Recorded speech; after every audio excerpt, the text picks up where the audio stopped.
17 గోల్స్లో 17 స్టేట్లు ఏది ఉన్నాయని కొంచెం గుర్తుపెట్టుకోవడం కష్టమే. కృష్ణ ఏమడుగుతున్నాడంటే, సార్ ఈచ్ గోల్లో టాప్ పర్ఫార్మింగ్ స్టేట్స్ అవసరం లేదా? ఒక 3 గోల్సే గుర్తుపెట్టుకోండి, లేదా 3 హైయెస్ట్ ఉన్న స్టేట్లు వేటిలో ఫస్ట్ ఉన్నది గుర్తుపెట్టుకోండి. కృష్ణ మనము సమాచారాన్ని ఎక్కువ చదువుకుంటూ పోతుంటే ఏమవుతుందంటే కన్ఫ్యూజ్ ఎక్కువైపోతుంది. అందుకే సమాచారాన్ని ఏం చేయాలంటే 2గా డివైడ్ చేయాలి. ఎలా అంటే first preference, second preference. Krishna అర్థమవుతుందా? ఫస్ట్ ప్రిఫరెన్స్ లో ఏంది నేను చెప్పినవి, సెకండ్ ప్రిఫరెన్స్ లో 17 గోల్స్ లో ఏ స్టేట్ ఉందనేది గుర్తుపెట్టుకోవాలి. ఎప్పుడైనా సరే ట్రిక్, టెక్నిక్, స్ట్రాటజీ బాగా గుర్తుపెట్టుకో.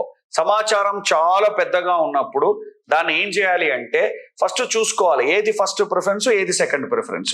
ఫస్ట్ ప్రిఫరెన్స్ ని కంప్లీట్ చేసుకొని నీ మైండ్ లోకి వేసుకున్న తర్వాత అర్థమైందో సెకండ్